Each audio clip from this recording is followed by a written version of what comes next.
Hello, this is Success. How may I help you? I'd like you to introduce yourself, John, and what exactly it is that you're doing or that you do. Absolutely. So my name is John Tucker, and the long version of what I'm trying to do right now, because I have a lot of ideas for just kind of everything, creating, whether it's products or film but I'll come back to that. The long version of what I'm trying to do right now is I want to create evidence-based entertainment experiences that expand perspectives. Okay. So I know that's a lot to unpack, there, and a lot of different, words that could mean a lot of different things.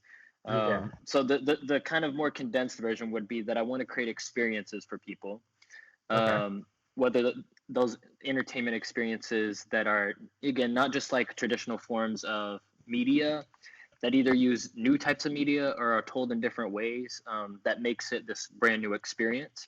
Kind of like Disney World, right? Disney World creates experiences for people. That was a big inspiration for me, was like Disney World rides, how it's not just, a roller coaster, it's a whole experience. So I want to create, experiences of all kinds, physical and digital, and base those experiences in like kind of deep realizations that hopefully expand perspectives, expand other perspectives, expand my own perspective, just totally like based in stuff that makes everyone, including me, right? Because I'm creating it, so see things in new and different ways that maybe haven't seen them before. Awesome. So what's your story, man? But John, how did you get to where you are today? Yeah, cool. So again, of course, there's always a long version, a condensed version. I'll go for somewhere in the middle.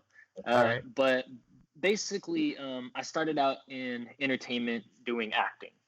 Okay. So I did some like local acting around the DFW area, which is where I'm currently based, and where I grew up. And I kind of migrated from that to performing magic and illusions.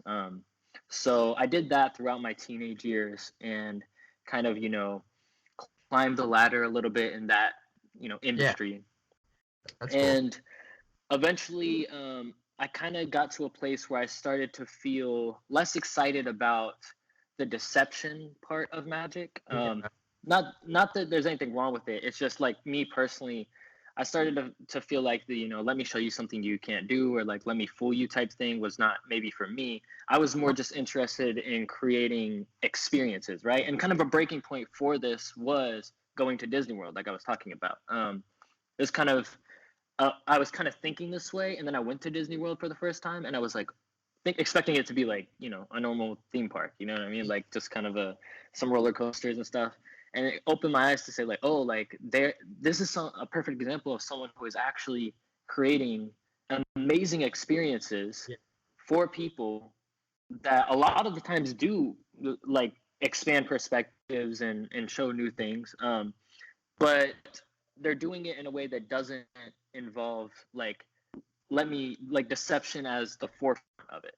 Yes. Like, because to be clear, it's like when you go on a Disney World ride, they do use deception in order to create that experience, right? Like they actually use some magic techniques and illusions in the rides. The Haunted Mansion ride has a whole section where it's an illusion called Pepper's Ghost, and that was actually developed by a magician. And so they definitely use like magic and stuff, but you don't walk out of a Disney World ride and say, I wonder how they did that. I wonder how they did. You like walk out and you're just enjoying yourself. You're having a good time. You're loving it, right? You got the wow look, exactly. So that's kind of like where I shifted, and I was like, that's what I want to create. And this was in 2014 when I had just produced my first kind of, in my mind, kind of big event, which was basically like I wanted to predict the outcome of the Super Bowl, or create the illusion that I could predict the outcome of the Super Bowl. So the winner, the final score, and the MVP player. And I did that. I recorded it on a CD, hung it at Cotton Bowl Stadium here in Dallas, and revealed it. It was like hung for like 3 days before the Super Bowl, and then the morning after the Super Bowl did a reveal. And that was successful, and all based in trying to raise money for like a specific charity called Seats of Dreams, which actually gives take concert event tickets and donations to kind of underprivileged organizations like the Boys and Girls Club, right? So kids who wouldn't usually get to have cool experiences, right? Yeah. It lets them, go to concerts, whatever. And so the whole idea of that thing was, it was an Indiegogo, which was you pledge to donate a certain amount of money to the charity, whatever you pick. And if my prediction, if I'm successful in creating the illusion, right, then your donation goes through.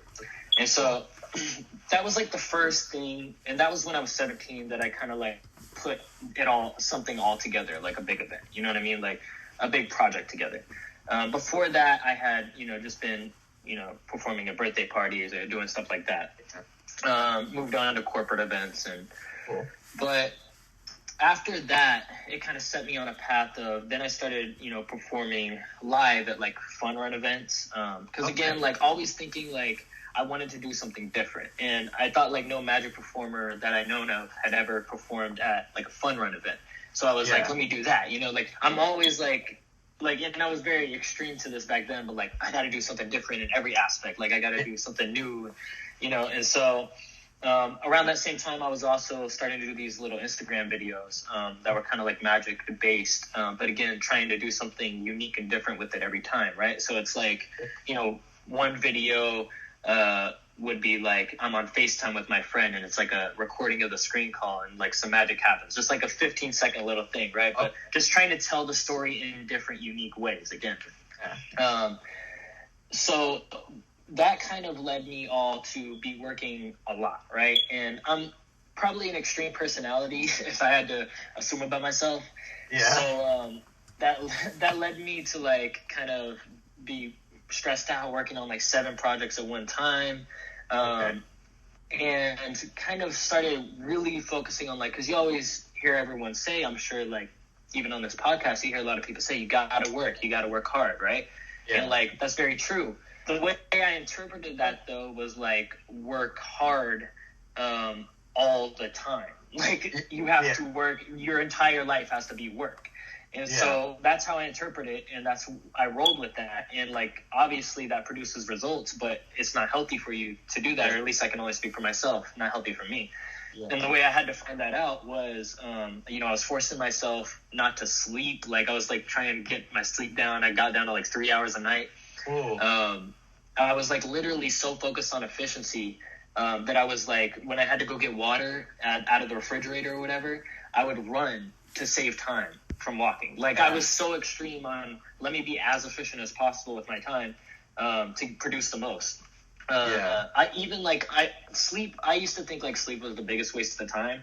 So I even kind of developed this I guess you could say kind of a ritual in my head of just something I could say over and over so that I would, be more likely to dream that an idea. For the 3 hours I was sleeping, at least I wasn't wasting that time. I would dream something that would be useful, an idea for something. Yeah. So again, this is just all to tell you how extreme it was. And then I had a panic attack out of nowhere one day. And that was kind of random. I didn't know what it was, but it wasn't that extreme. So I kind of just went to bed, not knowing what it was, but thinking, hey, let me just go to bed, wake up in the morning, everything will be fine. Okay. Well, the next day, I basically had a full-blown panic attack, shaking, uncontrollably, out of nowhere. And went to the emergency room because here I am, I don't know if you've experienced anxiety or panic attacks or know anyone who has, or if you have personally. Yeah, so so you have personally then, or? I've had anxiety, I have test anxiety and stuff, and I have a plan to get extended time, but I've never full blown actually once when I was going for a colonoscopy, I had this thing called vascular vega, so my heart just went up and went down, and it was crazy. Yeah, and so kind of a taste of how it just, you have no, it's the craziest thing. Here I am thinking I'm having an allergic reaction to something, thinking what is going on with me? And so I go to the emergency room, and they kind of explain that it's anxiety, panic attack, and they give me some take as you need it medicine until that wears off. Well, to make a long story short, basically, for the next week, I would have a panic attack every day around the same time, which is kind of strange, but they would get less and less, they would get progressively less worse. I guess that's, you can interpret what I'm saying, but they would get better throughout that week. And then by the end of the week, I didn't have one again. So I was like, oh, well, sober, whatever. That was kind of a weird thing, back to normal life, right? Yeah. Well, unfortunately, the next day, after that I didn't have a panic attack, I started to have a panic attack, but it was different. This time I felt, it started because I started thinking about, and to preface it, I was also like starting to, I feel like, open my perspective up a lot during this time for the first time, thinking about, perspective itself, thinking about kind of deep ideas and like just, thinking more deep into life and the world. And so I started thinking about, all that's me is my brain. That's what I was thinking. I was like, all that's me is my brain, and I'm just like trapped in this body. And that made me feel extremely claustrophobic. And that's kind of when the panic attack started, which, kind of heightened those feelings of being, claustrophobic and stuck in my own body. And so I'm walking around outside trying to get rid of this feeling, and the panic attack kind of subsides, but this feeling of being trapped doesn't, and it kind of shifts to something else. And I remember I'm trying to watch a movie afterwards, and I can't even focus on the screen of the movie. Like, it's like everything is moving, like, back and forth. And so, like when you're dizzy, right? So here I am, like, not really knowing what's up, and I go to bed, thinking, okay, you wake up, you go to sleep, you wake up, and the next morning everything will be fine. Yeah. So I go to bed, and I wake up, and I remember when I woke up that next morning, I felt the exact same way as when I had went to bed. So that's when I knew something was really wrong, because I was like, if you go to sleep and nothing improves, then like something's off, something's serious. And so I kind of had an inclination for what this was. And that's because growing up, as far back as I can remember, of maybe like 8 or 9 years old, going into preteens, going into early teens, I would have these moments where if I would be looking in the mirror for too long, which I would say is like 5 seconds or 10 seconds, like looking at myself in the mirror, all of a sudden I would like, the best way I can describe it is like snap out of reality. Like I would just like, nothing would make sense, nothing would feel familiar anymore, and then it would take like 5 seconds to come back, and then I would be normal again. So I had, as a like early teenager, looked that up on Google before, because I figured that was something that was maybe not normal. And so I looked it up and came across a term called depersonalization. That's coupled with another term called derealization. So I didn't like really know what that was. So I kind of read into it, and I remember thinking, yeah, this is exactly what I experienced in those little 5-second chunks. And I remember reading, like, people can experience this feeling for prolonged periods of times, meaning days, months, weeks, years, nonstop. And I remember thinking even then, like, wow, like, that scared me, like, just thinking about that, even with the 5-second chunks I had experienced. So going back to what I kind of had the inclination that that's what it was, because it was the same feeling. So I looked it up a little bit more and realized I was now in, I guess, what would be under the umbrella of like a dissociative state. So I was experiencing those symptoms, depersonalization and derealization, nonstop. Meaning like it didn't come and go. It's not like, something that the symptoms get worse and better. It's just like a state of mind, like a reality.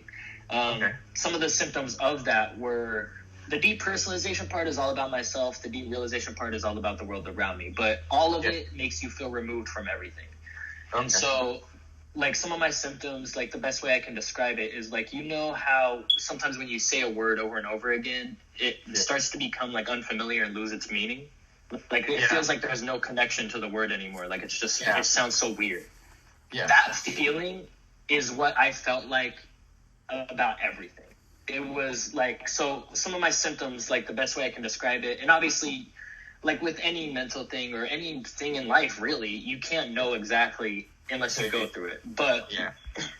yeah, because there's no way I could have imagined like what I'm about to describe to you before I went through it. But like basically with my symptoms, it was depersonalization. So like the big things with me were like my voice and my appearance, right? So when I talked, like it's as if somebody else was talking. There was no personal connection to my voice. Like obviously I knew it was my voice logically, but there was no personal connection at all. Same thing with the reflection in the mirror, right? Like if I would look at myself in the mirror, it's the same feeling as if you're looking at somebody else, like a different person. Like logically, again, I know that's me because I know that's what I look like, but there's no personal connection at all.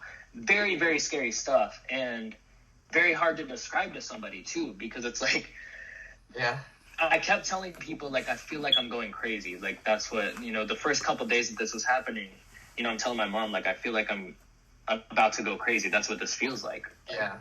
And the derealization part of that makes you feel that way, but about the world around you. So like everything felt like I was living in a dream. Felt foggy all the time. Kind of felt like buzz, like high-ish buzz, like. And then also like that. What I was describing to you with the movie, you know how you see the characters run in the cartoons and they leave a trail behind them? Yeah. It was kind of like that mixed with being dizzy or having the spins when you're drunk. But everywhere I looked, everything just kind of like flowed. Like it wasn't like it was very like couldn't really focus on anything. Okay. And so this was obviously a huge crazy thing to happen like randomly that affected like my entire being. And so I was like, I need to see a psychologist immediately. And so I went to see a psychologist like that first day or that second day. And again, I don't want to drag this out too much because I know you probably wanted like a short version of the story, but it's like so basically what ended up happening by the third or fourth day, I was having what I would describe as uncontrollable suicidal thoughts. Okay. And the reason I describe it like that is because I don't know what suicidal thoughts are like for everybody. I'm sure it's different for anybody who has experienced that. But for me personally, it was like a 2 to 3 hour block of like the idea of suicide just like wouldn't leave my brain at all. Like it was just like my brain was telling me to do it almost in a way. Kind of like, a really weird comparison, but when you have like a crush on somebody and like they won't leave your mind, you know what I mean? Like you can't stop thinking about them. Yeah. It's like that feeling. It was like that feeling for me for like 2 to 3 hours, but with suicide. So I know that's really morbid, but it's like that's what it is, And unfortunately, that really scared me because I didn't want to go through with that. It just completely scared me that the idea of that would not leave my mind. And so I went back the next day. I was like, I gotta see a psychiatrist right now. Like I can't wait for this appointment. I can't wait for, because they book out in advance. So I ended up checking myself into the hospital, was there for like a whole week. And then I finally got out. That's a whole nother story. But basically I was in this state for like about 6 months. And the weirdest part was, it happened so suddenly, right? But it's like it just happened, right? I just was thrown into it. But it gradually went away, like over those, 7-8 months. Like, so if the symptoms were at a 10, right, when I was first like thrown into it, maybe by the second month or the third month they were at a 9, or then they went to an 8 like the next couple months, and then a 7. But this was just a completely gradual process, so it was very confusing because it's like, am I just getting more used to it? Like, and coupled with the scariness of I don't know if I'm ever gonna feel normal again ever. You know what I mean? Like no one can tell me. The doctors can't tell me because they don't know how the medicine's gonna react with me. They just don't know. And so. That was like a big thing where that basically forced me to slow down, And so I kind of went on like a big living spree after that, where I was just like kind of found a passion for like being healthy and being alive and like having a normal mindset and like diving into all these like the amazingness of the universe and where like how we're living and being like that.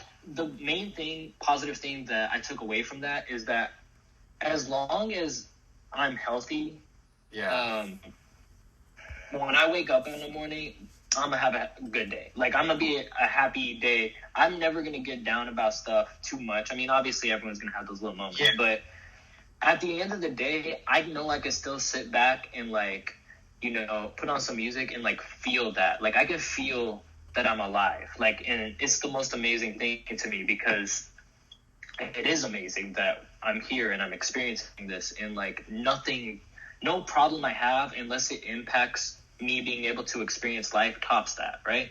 Because with the disassociation thing, I learned from it is that I can't describe this to people, and I want to find a way to in a project, really. But even when you're in a healthy mindset and just staring at a blank wall, like if you're just staring at a blank wall, there's something you're still experiencing there. Like you're actually experiencing something. And I don't know how to describe it, but all I know is that it was taken away when I was in the dissociative state, and it was like hell when it was taken away. And so it's like, I only know it's there because I experienced life without it. You know what I mean?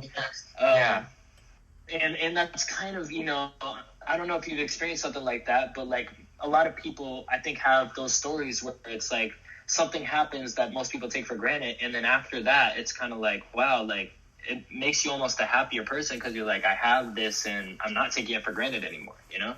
Yeah. I feel the simpler terms for that is like when somebody's sick and they're like, if I could just get better again, and then that day that you get better, you feel it, and then after that, it's back to normal again. Like it's kind of like a numbness. Absolutely, yeah, and that's it. I think it was so extreme what I went through that I just like want to remind myself every day to like carry that gratitude with me of being healthy and being able to experience the world. And so I went on like a living spree. I was like, let me do all the bucket list things. Like, let me do all the, you know, high adrenaline skydiving, you know, cave spelunking, whatever, bungee jumping. I like did all that.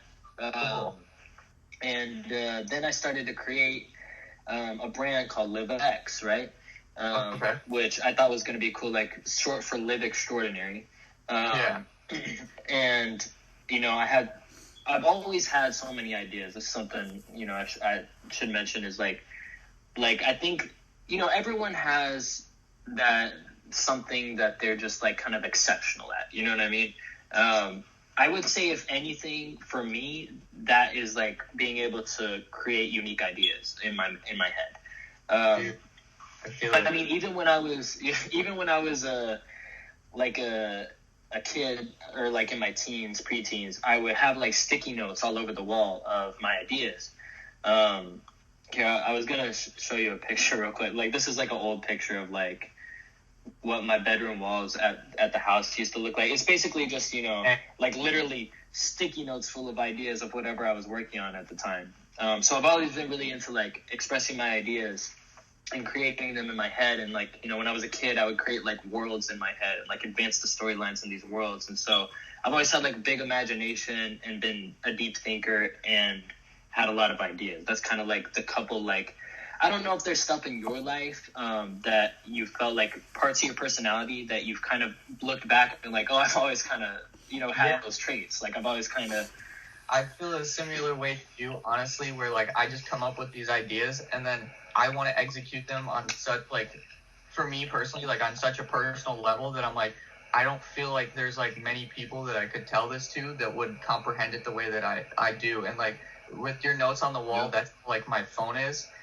That's awesome, yeah. Like I just keep scrolling through, and then like some days I don't even remember like what it is that I put down, and then like other days I'm like, oh, this is what it is, like, and that's what I've been trying to organize lately for the future so that I can execute on that stuff. That's absolutely sick, and I'm the same way. Yeah, I've migrated since, you know, from sticky notes on my wall to notebooks, like physical notebooks. To a mix of the notes on my phone, and then I write with the pencil on my iPad with an app on there. And so I have like basically digital notebooks on there that I do now. But yeah, like I kind of like took that living spree that I went on, that feeling that I had with that, and kind of created that brand LiveX. And I was trying to launch a project that would launch LiveX called, it was an app that was like basically a mixtape of different experiences, like my mixtape, you know what I mean? Like of experiences. So the app was going to be like a virtual reality experience, an interactive video experience, an augmented reality experience, and 3D sound experience, which ended up being the Tucker Zone. But it was basically like this mixtape of experiences that I wanted to put out in the form of an app. And again, trying to do something different, using an app as like a way to deliver content, or like to deliver a project instead of as a functional thing. But anyway, so I was trying to get like a sponsor for that app. And then I was producing like some demos of the content that I was going to try to make with the app. And I ended up making the Tucker Zone that I ended up releasing later was the demo that I made for that app. It really wasn't even supposed to be a version for release. It was just supposed to be like the demo to like proof of concept. You know what I mean? Yeah, it's insane. Which is crazy how like that turns out, right? But it's like crazy how life turns out. But so this is back in like 2015, and I had this idea for this app since like 2013. So 2015 was like a perfect time to be doing it because nobody had really experienced. People were starting to hear about virtual reality and stuff, but this was kind of the year that people in the mainstream were starting to like learn more about it and like wanting to experience it. So the idea was this, to couple like, you know, these new technologies as an experience themselves, right? With actual like narrative cool experiences that I'm creating. Like it would just have been like a crazy like thing. But I ended up not being able to get funding for it, and by the end I basically worked on trying to get funding for it and working on that pretty much straight through till like near the end of 2016. And at that point I kind of assessed the situation and was like, at this point, virtual reality, augmented reality, these things are kind of like out there now. And I think I was just a little burnt out. A lot of stuff happened, right? Like the 2016 election happened around that same time, and it just like contributed to a lot of stuff that happened in my life. Where it made me think like the world is not what I thought it was. And that's I'm not saying that as a bad thing. I'm just saying like it shifted me to be like, it shook me up to say like the world is not what you thought it was. You know what I mean? Like the idea that you had of the world, guess what? That's not it. Try again. You know? and so there's a lot of things that happened around that time. And it all kind of happened. So I was like, you know what? Like, let me go on, try to rekindle this like living feeling, you know?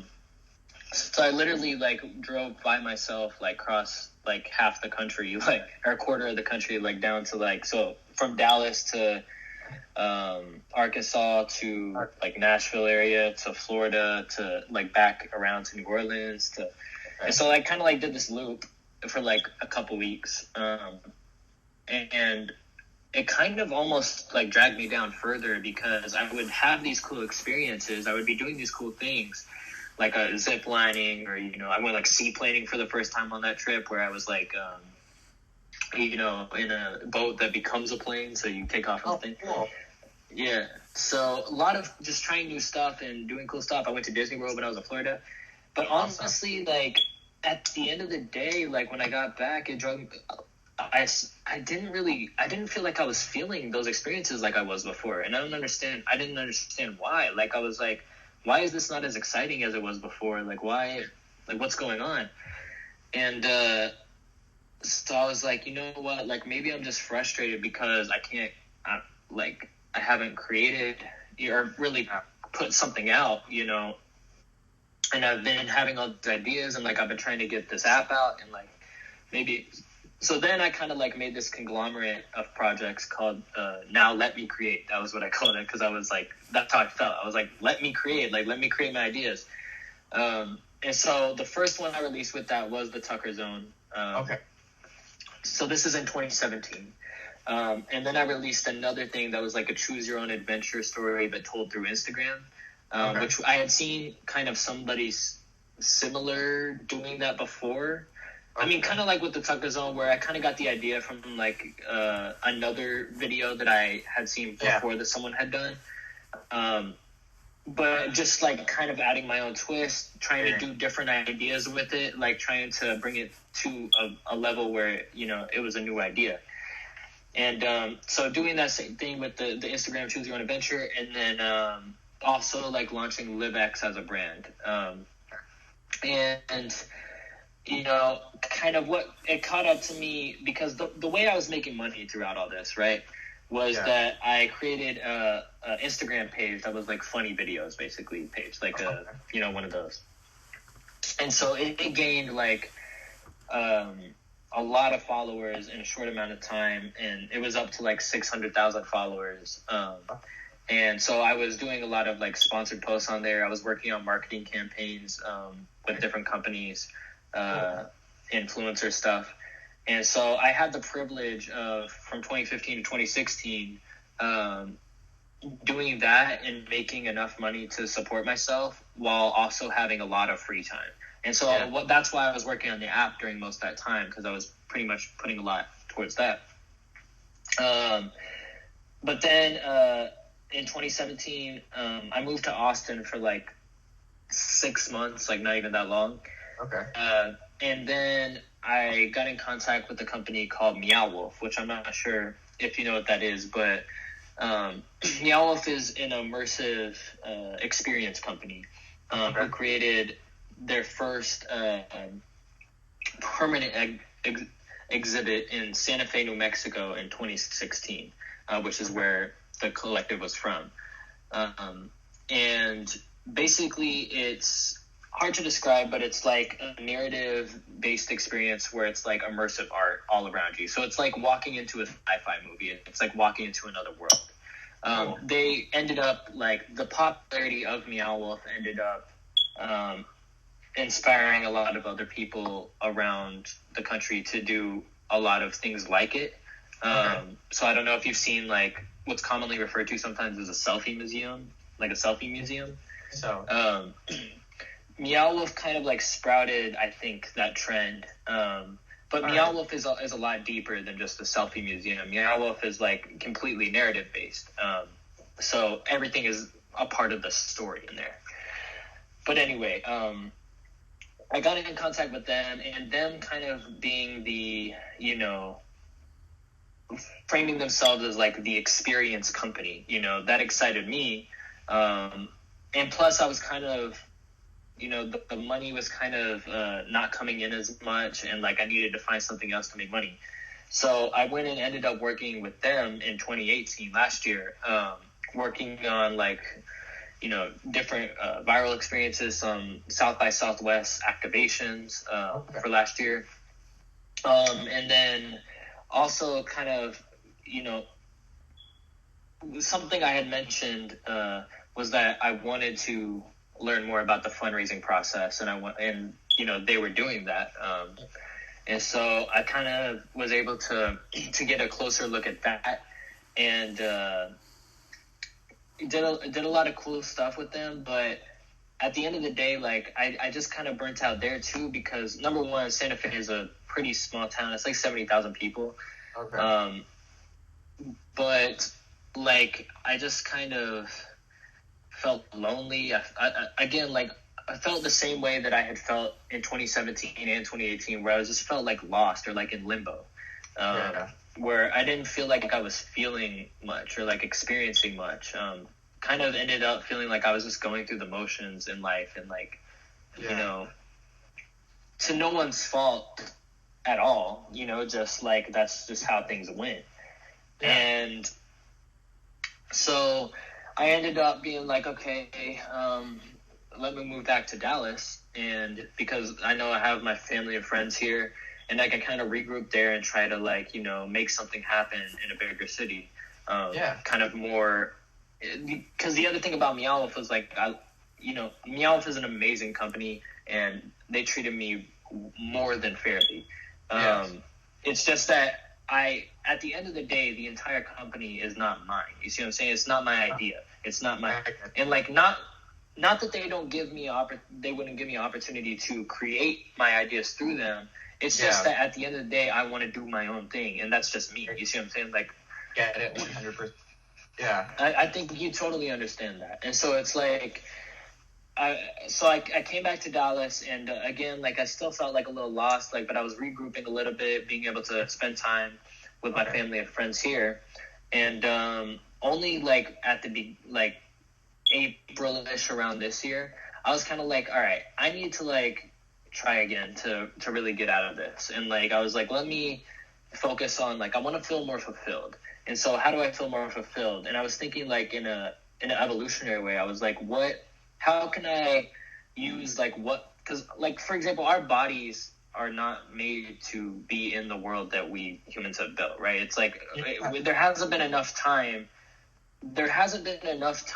based on, like, society is only like, you know, roughly 10,000 years old, something like that. And so I know that's really rough. I don't know exactly, but it's somewhere, like, it's not very old compared to like humans, like modern Homo sapiens having been around for like, you know, hundreds of thousands of years. Yeah. You know, similar types of humans, because, you know, there actually were other different human species that we're finding fossils for now that we would consider them human enough to be in that umbrella, hominids, but they're kind of different. Like, you might have heard of Neanderthals, like, that's one. Yeah. But we've been around a long time is what I'm saying, and society has not been around that long. It's only been like 10,000 years or something. That's not enough time for us to, you know, and even modern society has really only been around for, I mean, what we're used to living in, maybe a few hundred years, you know, like. A lot of people that I listened to recently talk about like how we had tribes, and like tribes was that was it, and now it's like take your tribe times by 100,000 million, and you have access to the time in your hands. Exactly, and it's crazy because it's like it's a different environment than we're genetically like used to, you know. Yeah. This is not what our bodies came into this world and our minds came into this world prepared for. Yeah. And so, like, I was like, how do I, like, fulfill those evolutionary, like, I'm assuming, like, because I'm thinking, like, you know, the simplest, you ever hear, like, the phrase, or, like, the simplest life is the happiest life, or, like, the simplest people are the happiest people? I think that's probably so true because, like, the lower the, like, not lower the bar, but the lower the bar to make yourself happy, like, the happier you're gonna be, right? Like, yeah. If your goal is to, you know, be a billionaire, like, go for it. But if that's your goal and you're not gonna be happy until you reach that goal, you're not gonna be that very happy for a while. You know what I mean? Like, I mean, you could reach that, but I'm just saying, like, like, if you're just happy to be alive and wake up in the morning, then you're gonna be a happy person every day, you know. So that's I love that phrase of, like, because I think it's kind of true. And so I was like, how can I fulfill my, like, genetic fulfillment? Like, how would I feel the most fulfilled if I was out, you know, like a human lived 100,000 years ago? Yeah. And I was like, well, how about I try cooking, because, you know, I was thinking, like, you know, with food, we're used to, like, just running through the restaurant or, like, going through the drive-thru, or, like, you know, even, like, if we're making something at the house, a lot of the times we end up just, you know, popping something in the microwave, or, like, you know, we're not used to that. Like, we used to have to work for our food, you know what I mean? Like, we used to have to work in order to get, so I was like, maybe that'll help. And then working out, obviously, just getting physical activity going every day. And then also separating, you know, because I work from home a lot, so it's like separating my bed in my bedroom, like my place of sleep, from where I work and where and so like trying all these different things, and eventually, you know, I started thinking about how, because I felt like up until this point, I felt like I was just trying to, like, you know, get back to how I felt before, right? Yeah. Like, I want to get back to experience all those things, and I started to look at it a different way when I made this lifestyle change. I started to look at it in a way of maybe this past, you know, aspect of my life, right, that I think was so great. Maybe that's just phase 1, right? Maybe it's a phase 2 that I can look forward to, right, that it's different, right? It's not going to be the same stuff that happens, but it could be even better in a different way. And, like, I started to accept that as a possibility rather than trying to recreate what I had experienced already. Yep. And doing that by, like, you know, closing a lot of, like, things I was holding back, whether it be, you know, through, you know, relationships or whatever, like, just, like, closing and accepting that part of my life as a part, right? Yes. I think once I did that, that's when I really started, like, feeling excited again. And I started getting all these ideas again. And, like, you know, literally, like, writing ideas on my phone every 10 minutes because I can't stop thinking of them. And, like, being excited about life, like, feeling it again, like, you know. And, like, that's when things really took off. And now, like, I'm at a place where I feel like this is the beginning of phase 2. Like, I feel like this is a great place to be in my life, and I'm excited about it. And that's why, like, I'm wanting to express that now, and looking at it in a slightly different way. Like I said, I'm already having those different realizations of, you know, how, like, doing things a little bit differently. Like, one of those, for example, and I'll let you talk after this because it kind of caught up to where we are now, is kind of thinking about funding, right, and thinking about resources to create. Yeah. When you drive down the street, right, and look over to your left, look over to your right, and look at the businesses, I've always been an idea person. So I've always been the person who I'm thinking, like, I want to create something new. I want to contribute to the world, like, a brand new thing that makes it even better. You know what I mean? Like, but drive down the street, look to the left and right, 99% of the businesses you're going to see are doing the exact same thing as one across the way, you know? Yeah. It's like they're pretty much all doing the same thing as each other. And so I started thinking about why it's been so hard for me to get funding, and why like that is the thing. And I kind of came to a perspective of maybe the world is a little bit more about money than I thought, which I'm not saying is like a bad thing or anything. It's just less about, I feel like, because I can walk into a meeting and I can tell you how I'm going to change the world. You know what I'm saying? But I don't think that matters now, what I'm realizing, unless I can show you the numbers that you can make this profit margin, you know?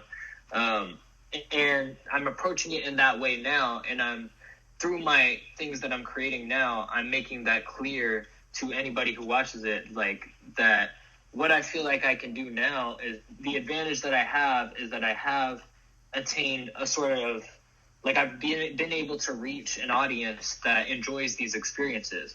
So I'm kind of coming to them with this stuff and being like, hey, like, maybe I was looking in the wrong place for the resources. Maybe I just need to, like, utilize engagement in order to attain resources, and in ways that maybe I wouldn't have wanted to do it before, you know, whether that be sponsored posts, sponsored things. Yeah. I never wanted to do that, but at this point, it's kind of like, you know, in order to create, that's what I'm going to have to do, and get to a certain point where I make enough, you know, that I'm comfortable with what I've made, and I can say, hey, I don't want to do anything for money no more. Yes. Let me just create now. And I feel like everyone who has helped engage with my stuff so far can help me get to that place, and it works into their benefit, of course, because I'm going to be able to create better experiences for them, and eventually, right, be able to create stuff that they like, that without even taking money into account. And once I get to that place, right, that could really shake things up, because that's the ultimate goal, right, is to be able to get to a place where I can create stuff for the people who love what I'm doing, without taking into account, oh, I want to make a 30%, I want to make 100% profit margin, whatever. Like, hey, maybe I just make my money back, you know, and that's better for them, because then, you know, maybe they don't have to watch an ad, or maybe they don't have to pay for as much for what this thing I'm releasing. You know what I mean? So that's kind of where, I know that was like a super long version of a story, but hopefully, it just kind of told, like, or contributed something to anybody who may be watching this or listening to this, and also, you know, just you know, talking, you know, so. Yeah, I loved it, man. Yeah.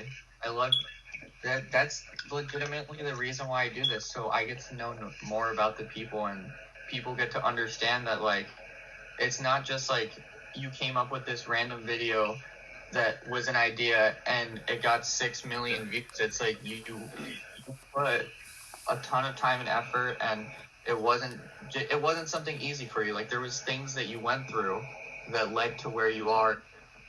That's normal for that to happen.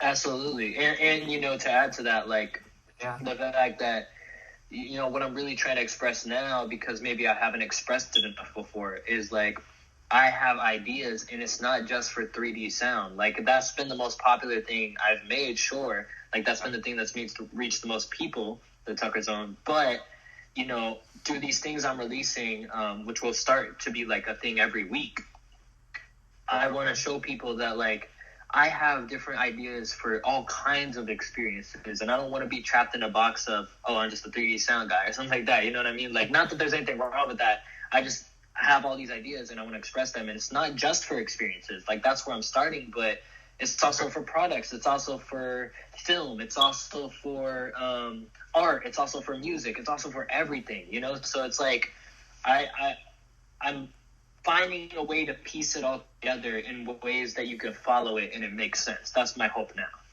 Okay, cool. Yeah. My next thing is, John,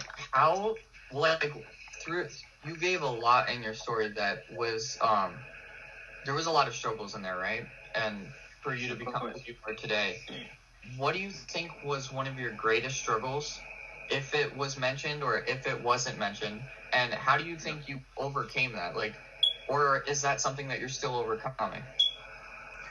Right. So the dissociation is an obvious one, right? But it's like kind of like this thing that happened a while ago, and it's not as relevant to my life anymore. Even though I do experience dissociation sometimes, it's at a minimal level, and I don't consider it necessarily a struggle anymore. And also, I don't really, besides being able to find a balance in my life after that, actually coming out of the dissociative state, I can't really attribute, I don't know if it was the medicine played a part or if it was just naturally kind of faded away. I don't know. More of a struggle that I struggle with on the daily, and it's gotten better now, but especially before, is motivation. Actually, like, there's a lot of people out there who I'm envious of, you know, who are genuinely, like, they might not even have ideas. They just want to work. Like, they want to get stuff done. They want to, you know, put it in, like, connect A to B, put in the work, and make it C. You know what I mean? Like, I'm sure you've talked to people who are like that and love that feeling. You know what I mean? Me, I'm not that way, and unfortunately, like, my thing is, I'll sit in bed all day and, like, think of ideas. I love it. You know what I mean? I'll brainstorm all day. Actually putting in work and actually motivating myself is a different story for me, and that's a big struggle for me. And I'm glad you asked, like, how I'm overcame it, or I'm still overcoming, and I'm sure I will be throughout my whole life. But something that's been helping me a lot recently is just setting a deadline and sticking to it, right? Because it's like, if I, like, even with the first thing that I'm about to put out, the original deadline was on Sunday, this past Sunday, and I made the calculated decision to delay it by a week, but that's okay because I still set the deadline and I got what I needed to do done pretty much. It just wasn't quite ready by that time, you know? So I set a new deadline. I made the decision based on all the factors to set a new deadline. But you know, it wasn't like a thing of, oh, well, that day came and I didn't do nothing, so I'm gonna just do, you know what I mean? It was like I was actively working to do it on that day, and it just didn't, you know, quite work out quite yet. And so I was like, let me just do a week later instead. Yeah. I also didn't want to get to a place where I was like behind on this, and therefore it got me behind on the next thing, and then I didn't want to get in that. And I have the advantage, since like I haven't started that, to catch myself up now, so that I'm not in that rut of like. Another thing random that helps is that like literally just reminding myself this time is ticking, and I have a problem with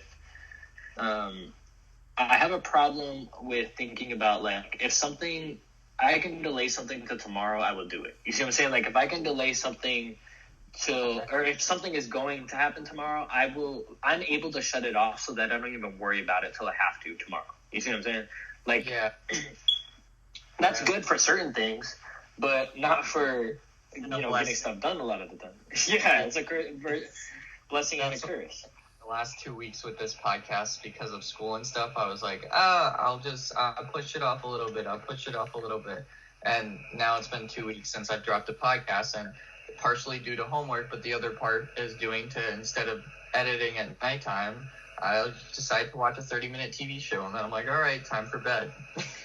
Absolutely, totally. Another great point, distractions, right? Like, I can personally say that I feel like I'm distracted a lot of the time.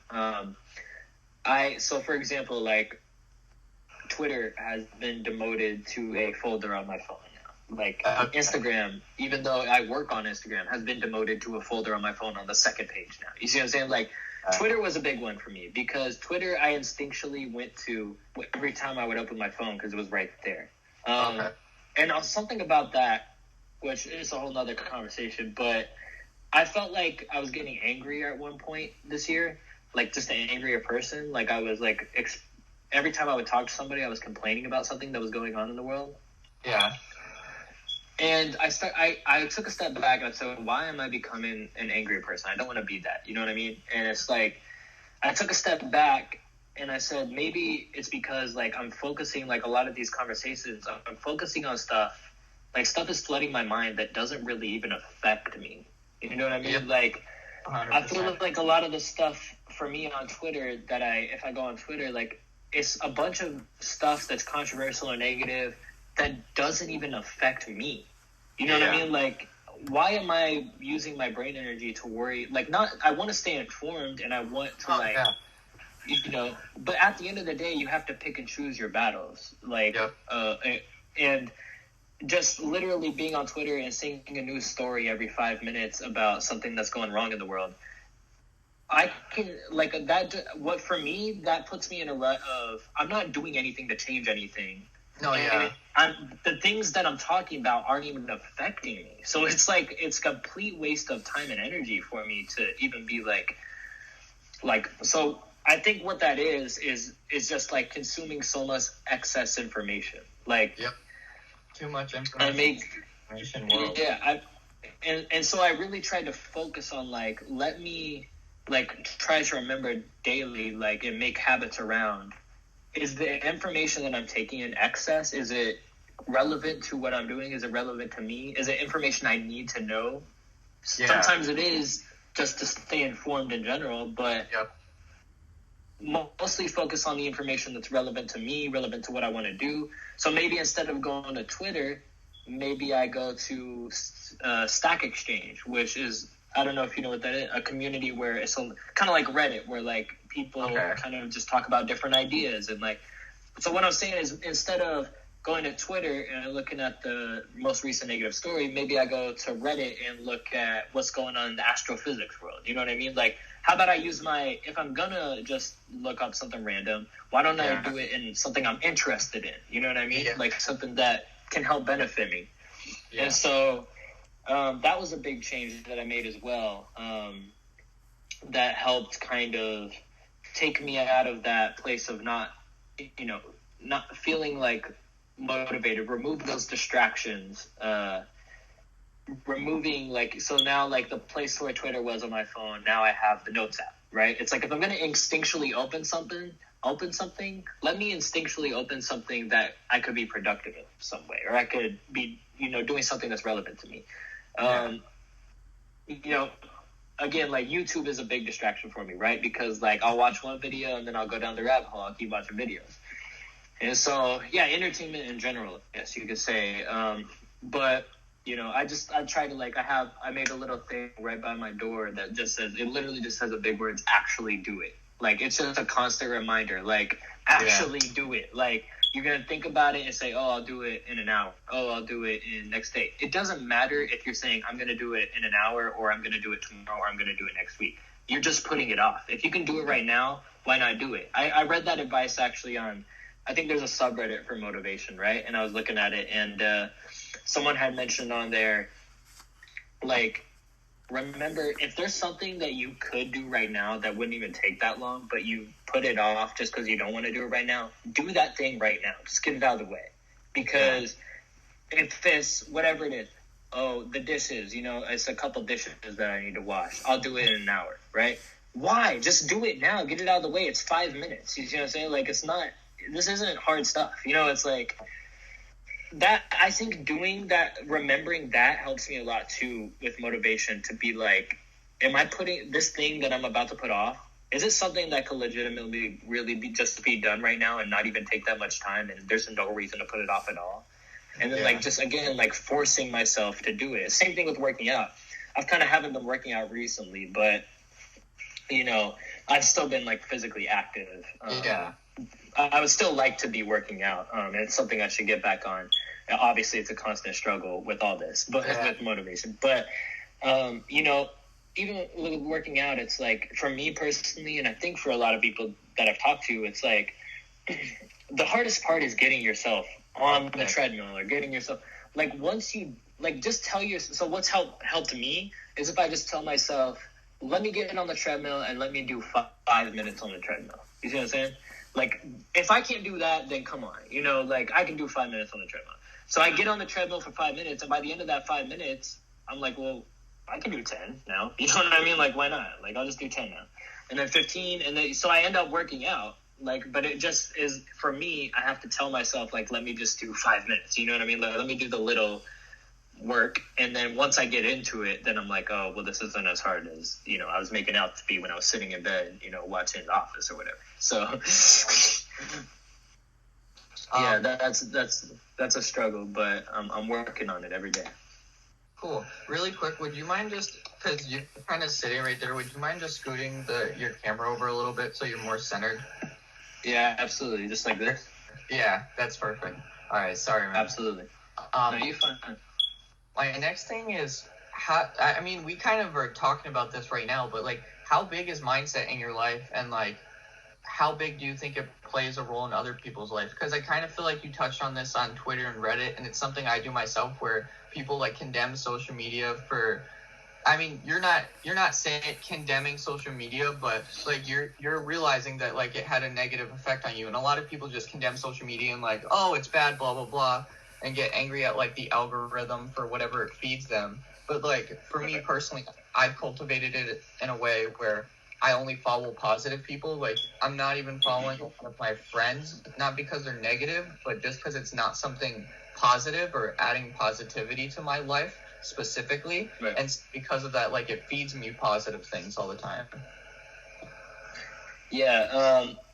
So with social media is a tool, just like a knife, just like a fork, just it's a tool. It's this is a funny thing, is that humans like to blame tools that they're the problem.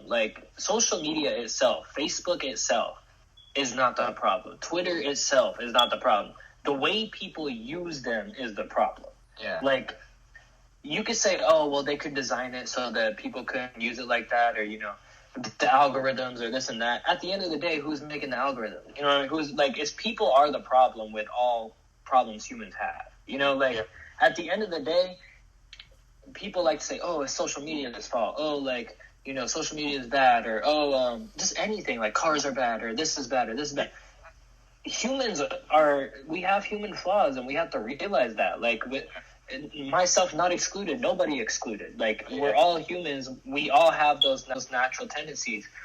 And maybe you could say that this specific tool, social media, amplifies certain tendencies, right? Like, and a lot of that is, I think, I can't say for sure because I don't know, but just like everything, but I think a lot of it is motivated by money, because at the end of the day, like, with the algorithms and with revenue, what makes the most money is what gets the most clicks.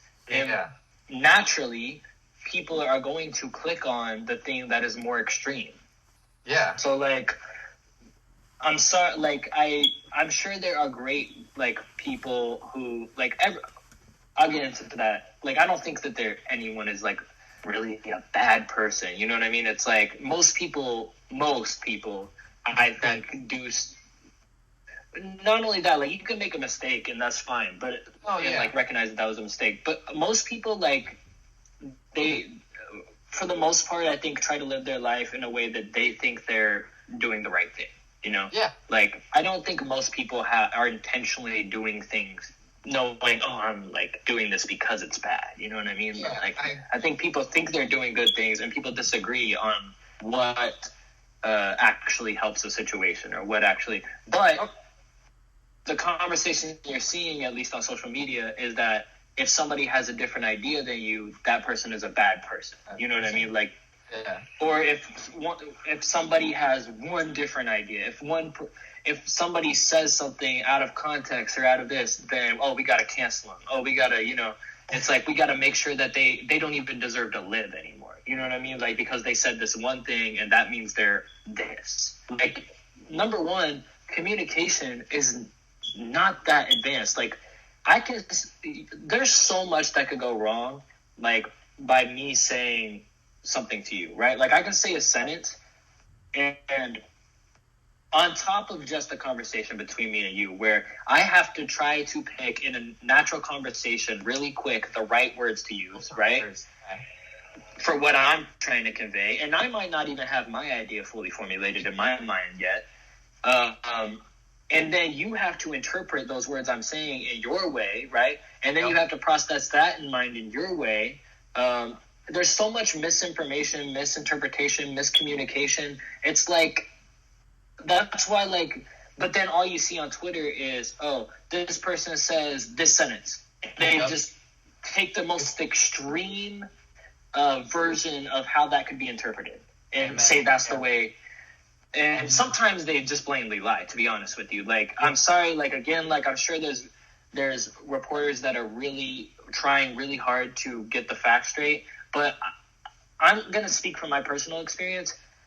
I see all the time major media networks blatantly lying. Like, blatantly lying, not even twisting stuff. Blatantly lying about stuff. Completely agree. And that's the thing. It's like, right now, it's just click culture. And so, like you said, like, you're trying to interpret what you say to me to make sure it comes out right so that I don't get offended, so that it doesn't cause conflict, which is like what everybody's doing right now. And then on top of that, whatever you say, there's definitely people out there that if you have a bigger presence in the media, and even sometimes if you don't, that they just want to clip that 2 to 3 seconds, whether it's a sentence or a phrase that you said, and they'll just post that because they might have good intentions of what the art, like, some of them are good articles, and that's like something that I've recently come to think is like, maybe I need to throw out like really clickbaity things that sound bad so that people click, and then the article's about how good that person's doing. But then it gets that thing, is like, do I really want to put something bad out there to spin it onto something good, or should I just go in general to like stay with what I feel is right as a person?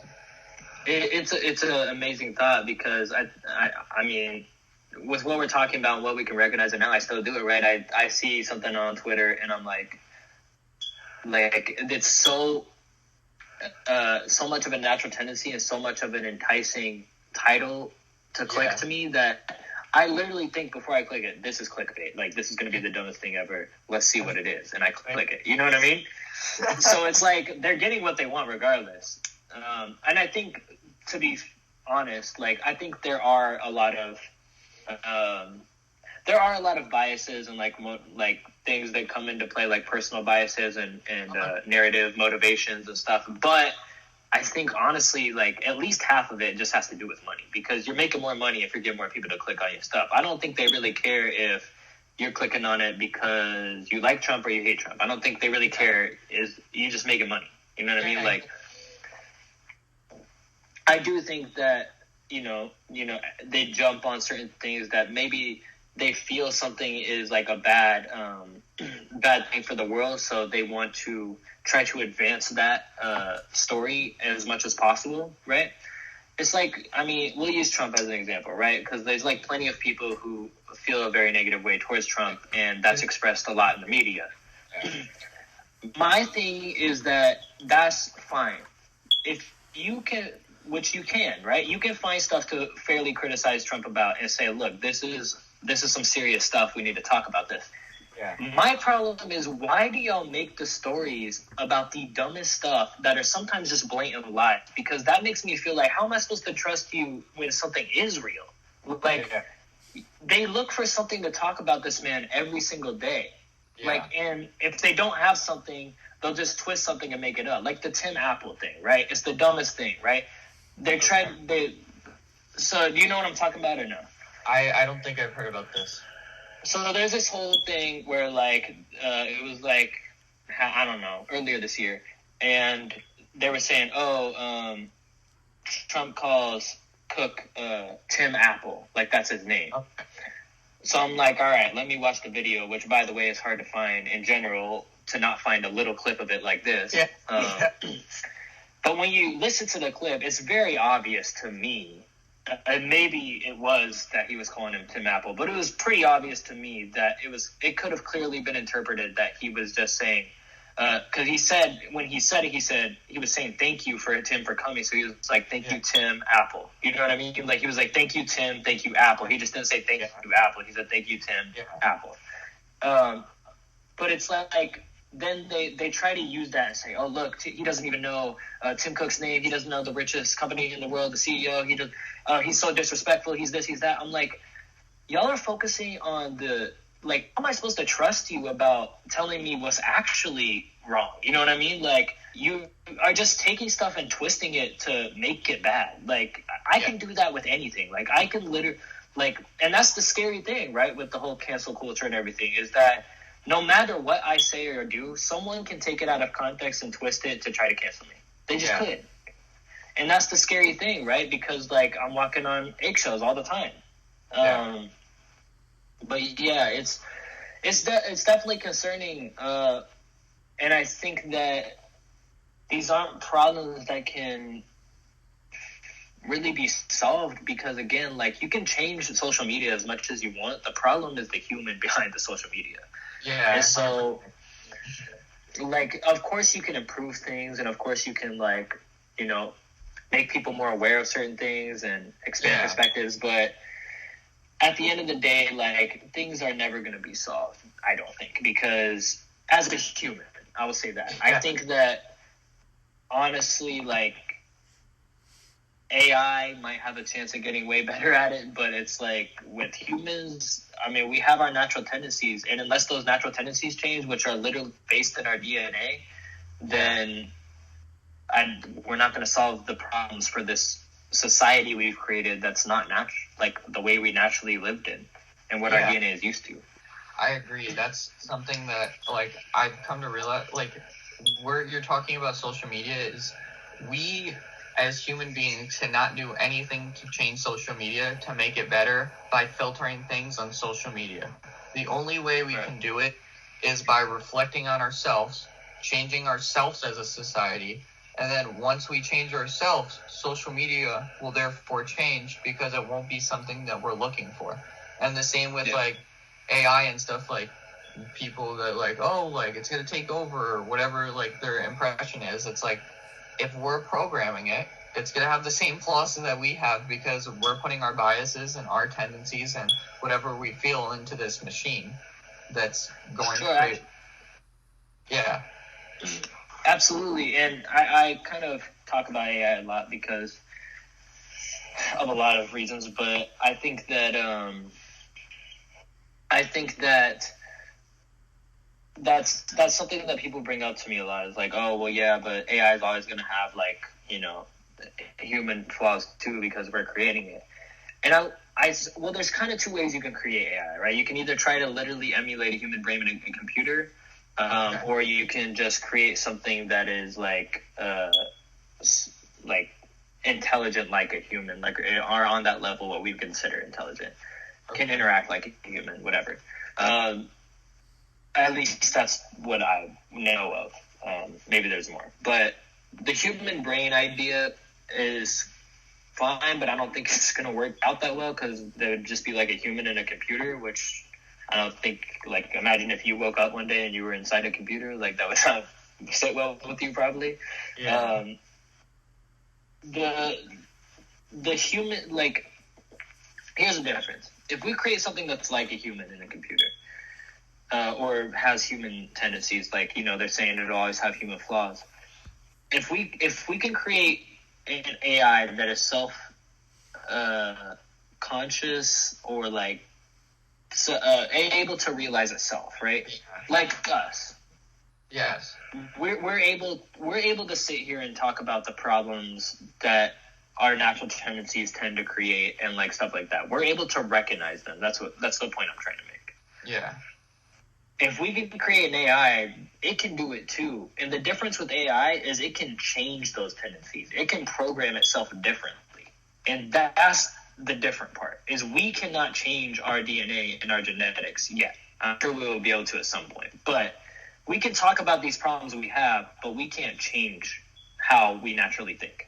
An AI can change how it naturally thinks. It can change anything about itself because the world is its oyster, you know what I mean? Like, so like that's what I had a discussion with actually like 2 days ago with a friend in a class of mine, and my thing is, like, now thinking about it, do you think that makes AI more intelligent, or would you think that would make our brain more complicated and intelligent because the fact that we, like, it's not as easy to just switch over, like it's more of like a hard wiring process that you need to do versus just instant click and it's switched. Yeah, intelligence is a weird thing, and I'm sorry if the audio shifted, but my AirPods died. Intelligence is a weird thing because I was talking about this today, actually. We think as humans, right, like, I think, at least I, again, can only speak for myself, but I think we tend to think that we're, you know, the top of the food chain or whatever, the top of, like, it, like, even with evolution, like, I think a lot of people, and even my natural inclination was to think, like, you know, what evolution is, you know, everything evolving to us. And, you know, when you look at, you know, what it actually is, it's a lot different than that. It's that we are just one stem of all these different stems, right? Yeah. And I think that it's interesting that we tend to think that, you know, there's something special about us. Because I guess the question is, like, what makes us think we're special? It's because we can build tools, right? We can build, like, anything that we think is special about us is because we made it, like a tool of some sort. Some other animals make tools. Birds make nests. Beavers make dams. Like, we just make really complex tools, and that's cool. And it's amazing that, you know, we can go to the moon. I have a tattoo of the moon because I was so inspired by Apollo 11. It's amazing that we can go to the moon. It's amazing we can go colonize these other places. It's amazing we can make these things that make our lives better. Does a fish care that we went to the moon? You see what I'm saying? Does a fish want to go to the moon? It doesn't care. How does that affect it? It doesn't care. So we think about it in a weird way. We think, like, oh, you know, kind of we're the alpha. That's what I feel like. That's how we think about it. And maybe we are. I don't know. But I just thought about that perspective today of, like, in a way, like, other animals just are doing their own thing. They don't really care that we can build these buildings and we can, like, why would they care? You know what I mean? Like, it doesn't affect them. And so I guess that's, again, might just be a thought experiment. It might not, play out with evidence in the real world. But, because I was thinking about that, I was like, thinking about, potentially other species on other planets that might be out there. Like, what would they have the same, like, motivations as us, and even motivation itself? Like, because everything at the end of the day on Earth that's living, its soul, everything it does is to survive, right? Like, the things, like, that we do, like, as humans, and, like, our emotions or whatever, like, everything, that it all comes down to, like, this thing of trying to survive. And it's kind of stuck because we're trying to live in this society while also having those tendencies to survive. So, like, sometimes those tendencies come out in situations where it may not be a lion in front of you, but it feels like that. But like I was thinking about that too, because I was like, why even have the motive to survive? Like, why? You know what I mean? And, like, I started realizing, like, humans tend to think in a way of, if there's an effect, there must be a cause, right? Which is, like, true, but it's like we're looking for a motivation, or we're looking for a meaning behind something, right? We're really good at looking for patterns and looking for, like, what's behind something, which helped us survive, right? But at the end of the day, like, we have to think about the universe in a different way, like, because the reason that, we have this motive to survive is because the multicellular life that did survive is what we came from. You see what I'm saying? Like, those were our distant relatives. The ones that did survive are the ones that we came from. And so that's why we have a motive to survive. It's not that there's a cause behind the effect. It's that, like, instead of asking why something is the way it is, right, maybe we should ask how it got to be the way it is. Yeah. That's kind of a good way I was thinking about it today. Like, instead of asking why, because I feel like that implies, like, it's there for a reason, or something's happening for a reason, right? Yeah. Like, a future motivation. Where I feel like naturally the universe, at least the way I think about it, it seems to be more of just, like, stuff happening. It's just stuff happening. It doesn't have, like, if Earth had no life on it, does Earth care if, like, it smashes into another rock? You know what I mean? It's like, I don't know. It's just stuff happening, and we're in a really interesting position to be recognizing that, I think. Yeah. That's something where, listening to some other podcasts and stuff, like, they talk about, like, Western culture and how, like, the United States especially, it's like dreams, meaning, like, what is everything? Where Asian culture and, like, Asian religion and spirituality, like, they're not searching for meaning. Like, it's just, that's what it is, and this is what you do. Like, why do you care about the meaning of it? Just do it. Like, yeah, you can see a lot of processes at smaller and bigger scales, like, and maybe that's just part of us looking for patterns, but, like, kind of a thought experiment I was thinking the other day was, like, I went to a hockey game for, like, I don't know if it was the first time, but pretty much the first time. yeah. And I was kind of watching the hockey players play, and I was, like, having a good time, and I was thinking, like, in a way, it's almost like they're all one organism, right? It's kind of like they're all working together, like, they kind of all know how each other works, and, like, they're reacting to what the other person is doing. And I started thinking about that in a bigger sense. I was like, in a way, like, that's all everything, like, humans are. We're just, like, one big organism, like, working and reacting to each other.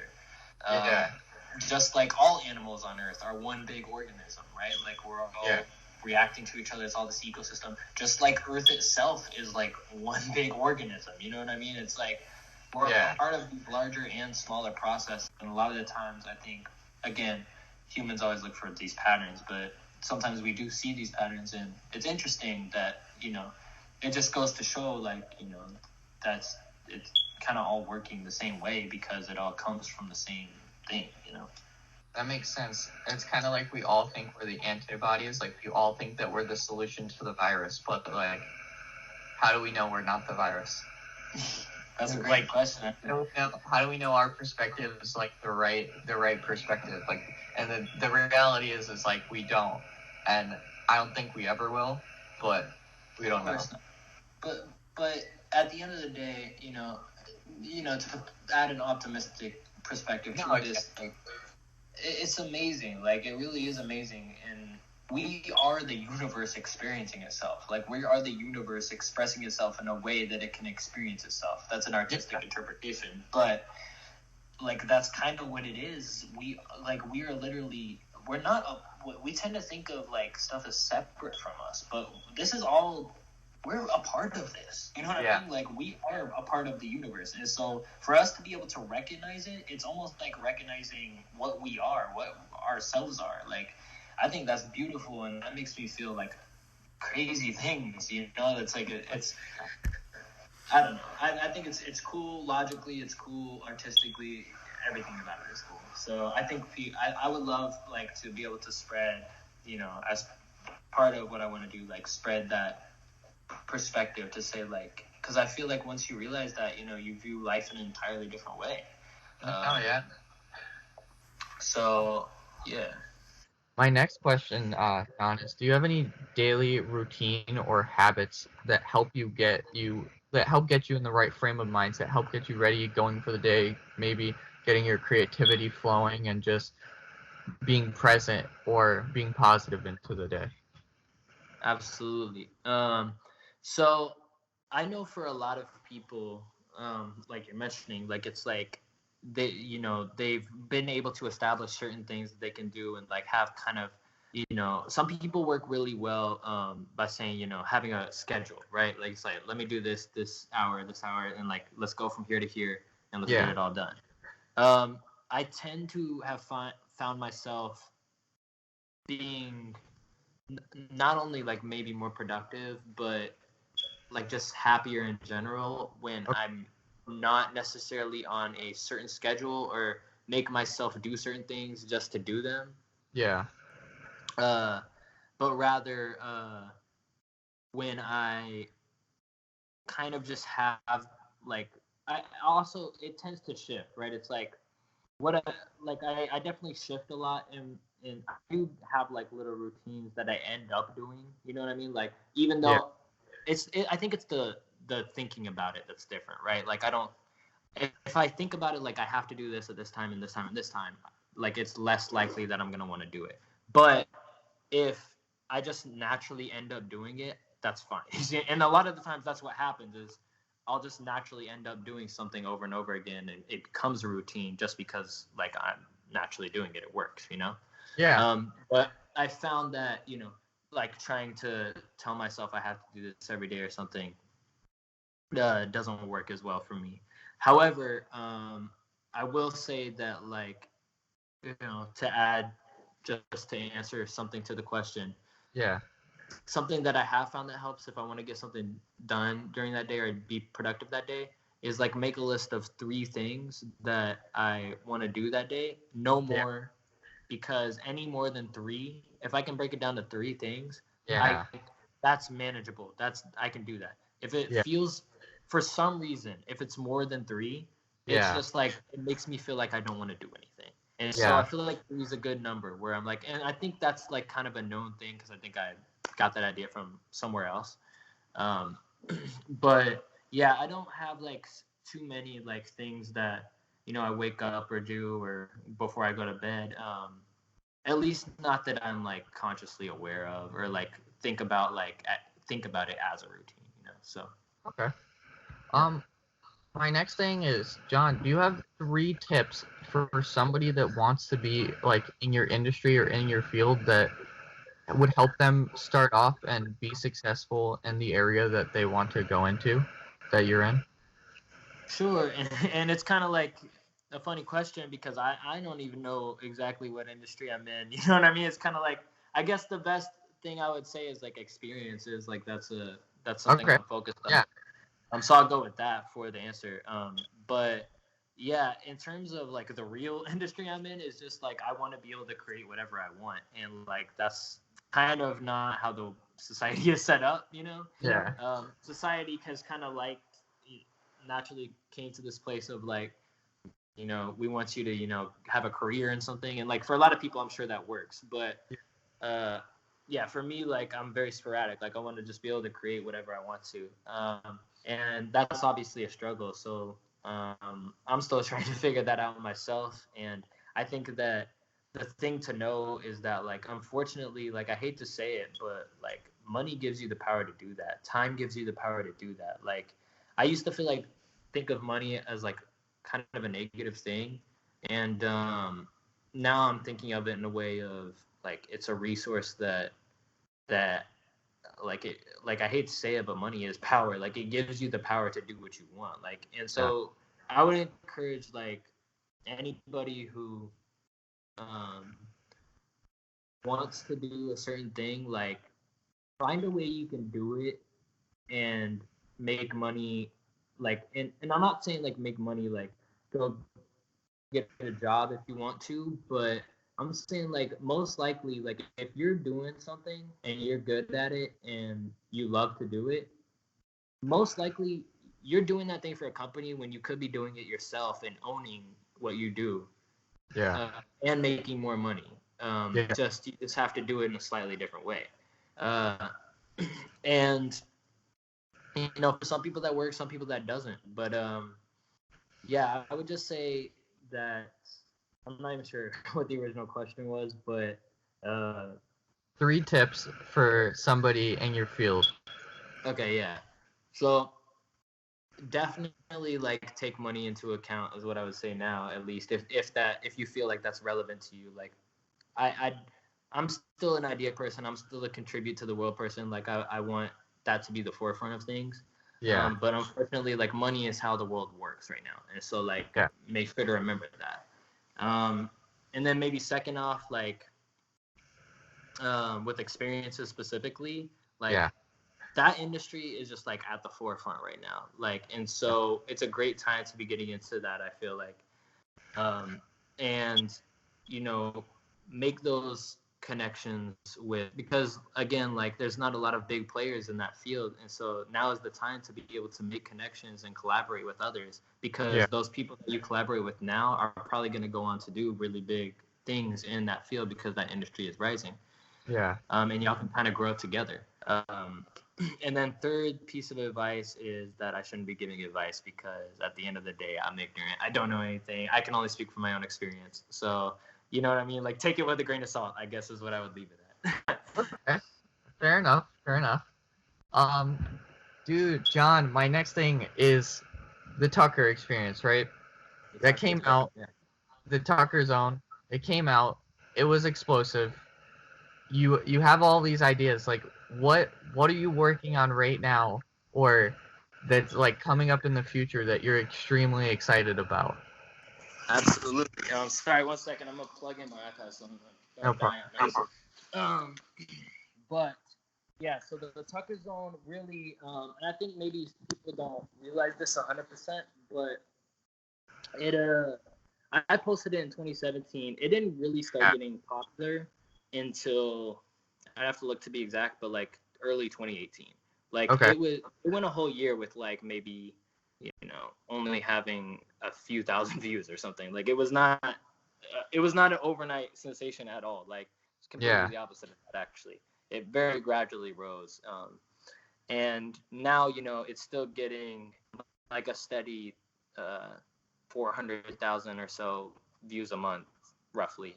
And so, yeah, I never wanted to like make a part 2 necessarily, because again, I have all these different ideas and that was just one. And I always feel like, I don't know, I like when creators, like personally I'm inspired, like when creators make something really great and then they just move on to the next thing. Like don't have to make a sequel, don't have to make a part 2, because there's no point. It's just like move on, do the next different great thing. Like that's what personally it is to me.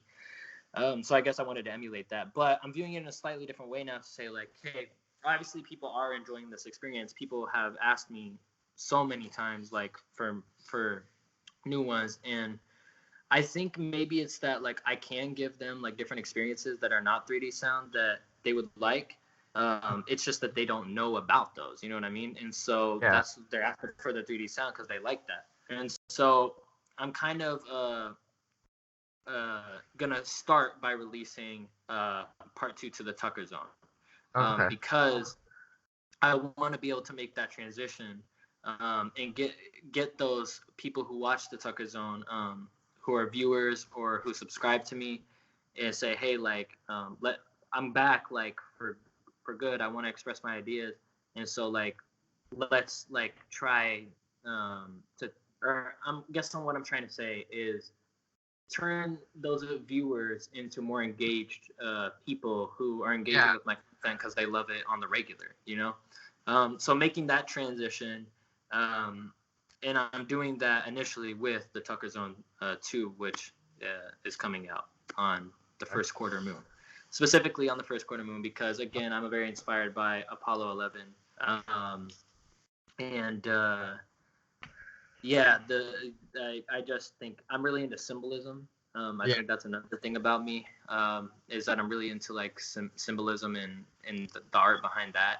And so everything I do from now on is like, basically, if I had enough time to work on it, it's going to have a lot of symbolism in it that I don't think people are they're going to have to, like, kind of figure it out. And I want to be able to do, like, whatever interviews, I don't know, collaborations of sorts, where I'm able to, like, make those things a little bit more clear for people, because I do think that's a cool experience to, like, listen to something or watch something or experience something, and then, you know, later you go back and you're like, oh shoot, but, like, when he said this, you know, it, like, tied back into this, or, like, everything ties together. So everything I'm working on from now on ties together. Like, it's like a real life, like, movie. It'll all tie together. Like, things that are happening in the Tucker Zone 2 will tie down to things I'm doing way later down the line. And so, like, everything I say, every word I say, everything that happens, like, it means something. Besides just being, like, and also trying to find the balance between that and doing something that's simple, right? Like, doing something that's simple to understand and, like, is a unique human story that people can connect to. And so it's a lot of trying to combine a lot of factors into one thing. And I think, like, hopefully with that, I'm doing something new every time, and, like, I'm contributing something new to the world that maybe nobody else is doing. That, like, not that I don't want anybody else to do it, but that, you know, hey, this is a unique thing that I can say, hey, like, check this out, and then maybe it'll give someone else an idea to do something else, and, like, you know, like, again, like, spreading those new ideas in the world. Like, that's what I want to do. So That's awesome. So, John, when, like, have you ever, I mean, I'm pretty sure you've established you've had a 9-to-5 job, but what was, like, your first 9-to-5 job, and when exactly did you decide that, like, that's not me, like, that's not the person that I am, like, I've kind of got to be on my own, do my own thing? Sure. So there was a couple part-time jobs that I did growing up a little bit, but the first, like, full-time, like, 9-to-5 and only one has been Meow Wolf. And I kind of knew that that wasn't for me before, but Meow Wolf was a different situation because it was exactly lined up with what I was doing. You know, a state experience company. It's exciting. It's new. It's a startup. So it's, like, a little bit different than just working a 9-to-5 job, I guess. Putting in that category. But it just came down to, like, what we were talking about before, like, realizing that, you know, I wasn't going to be fulfilled and satisfied unless I was creating my ideas with full control over them, you know? And again, not that Meow Wolf or anybody or any company ever gave me problems with that. It's just that at the end of the day, I have to do my own thing. It's a personal thing, you know? And again, Meow Wolf, like, way, like, more than fair to me. Like, I'm still, like, doing a contract with them, like, on a collaborative experience that'll come out next year. So it's kind of like, it's just that's, I guess, ultimately the thing that makes me not want to work a 9-to-5 job is I'm independent, I'm an entrepreneur, and I think anybody who's an entrepreneur can understand that feeling of, like, you know, being under someone else's wing. And, like, there are plenty of people who that's how they work the best, you know what I mean? and that's great. But for people like me, for people like entrepreneurs, we just have a thing where like, we want to do this thing that's in our head, and we want to put it out, and like, then we can, help her, like, give jobs to the people who do the best, like, again, working on that, and like, who may not have like the ideas, or who may be best, because it's not like one is better than the other. It takes both the types of people to make it happen. It's like, a lot of people may not have like the ideas that just come to them, but they love working. They love getting stuff done. They love putting stuff together. They love taking something from, this many to this many, it's like, and so, I think like it's important for people like us to find those people that love doing that, and say like, hey, like, I got the ideas, like, you got like the whatever, like, let's put that together, and like, let's make something amazing happen. So yeah. So John, what's your dream goal? Like, what is John want to achieve before he leaves this planet and goes to wherever he believes he goes? Yeah, this has been a transition, right? Because ever since I was like 10 years old, I like made like a plan for my entire career in my life, and everything I wanted to accomplish, and evolve that all the way up till I was like, even 19. So I used to have that clear vision for like, this is exactly where it's going to be in 5 years. This is exactly where it's going to be in 10 years. Yeah. There's a lot of good in that and a lot of bad in that, and I have that to a certain extent now, but I'm more focused on like the next 6 months, and just seeing that where that goes, because the ultimate like mission is to be change the world, right? Change the world. Yeah. That's the mission, right? Like, like that was my mission statement, and I think now, like, I would love to change the world. I would love to make an impact that, Steve Jobs did, like, put a dent in the universe, right? Like, I would love to do that. But I also realized that as an individual person, I'm going to have to give up a lot of my life being able to experience what I want to experience, and being able to live how I want to live in order to do that. It's like, for example, to be Apple, right? Like, in order to be the richest company in the world, you have to like work really hard, and that would take a lot of my life away, like, because the ultimate goal to me now is like, let me get to a place where I'm free, right? Like, where I don't have to worry about the money and the time anymore. Like, I can go where the wind takes me. Like, I can live that simple life, like. So for me, the goal is ultimately, because like one of the only base fundamentals I'm pretty sure about in life is like, I want to go for my own happiness, right? I want to get the most happiest I can be without impacting somebody else's journey. You see what I'm saying? In a negative way. Like, I would love to impact people in a positive way, right? But I realize that that's a little bit difficult, and I'm working towards that. I want to do that, but ultimately at the base, I want to go for my own happiness without, trying like bumping into somebody to get what I want. You know what I mean? Yeah. Like, I'm trying to respect other people on their journey to their happiness while trying to get my own, right?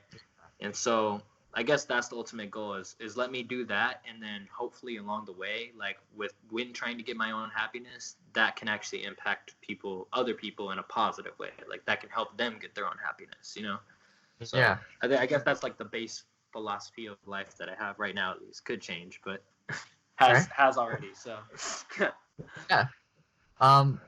John, what would be your number one piece of advice to someone listening? It might be something that you live by daily, or something that you've been living by recently, but what would be your number one piece of advice? Yeah, my number one piece of advice off the top of my head, obviously, is do you. Like, honestly, like, I feel like it's great to listen to what other people are saying and their experiences and like their information, but like, the world is definitely not one size fits all. Like, I can say that for sure. Like, what works for one person may not work for you, or may not work for the other person, right? It's like, what I'm saying is you got to focus on yourself. Like, you got to focus on, like, that's the world we're living in. It's like, you come first, right? If someone gives you a piece of advice, then apply that to your own experiences and your own information that you have within yourself. Because even though, again, like I was saying, some like morning routines may work for some people, right? Like, Yeah. I found that not to work for me as well. So if I would have just listened to them talking about that and kept trying that, that would have been because they were saying to do that. Like, that's what works for them. That's maybe not works for me. And I would hope that I can get across, like, that everyone should, remember that they're a unique individual, that even though somebody is experiencing success using this method, maybe they take something from that method, but then they create their own method, because that's okay. Like, it's not that you do this and this and you're successful, right? Obviously. Yeah. Like, it's a journey that's individual and unique for everybody. So yeah, I guess that's my answer. And my last thing, John, is shout outs. Anything that you want people to go and check out that you have, or people that you'd like. Yeah. Yeah, well, I don't know when you're putting this out, but like I said, first quarter moon, November 4th, I believe it is. I'll be putting out the Tucker Zone 2, and that's gonna kind of start a whole chain of events. But basically, like, I'm focusing on YouTube and Instagram right now, and I'm gonna be trying to create experiences on there. I'm gonna be trying to provide realizations that I'm having on there and perspectives, and trying to engage with people as much as possible. And I'm actually putting together a little thing that you'll see soon on my Instagram called "Why Follow Me." Okay. It'll be right below the right below the follow button, same color as the follow button. It's just a highlight on Instagram, and it'll basically be like a little corny slideshow of, like, why following me benefits you and how that helps me get more resources in order to create better experiences for you. So, yeah, I guess you could just check out, and if it comes out before the Tucker Zone 2, just check out the Tucker Zone, I guess, because that's probably the closest I've gotten to what I want to create. That's awesome.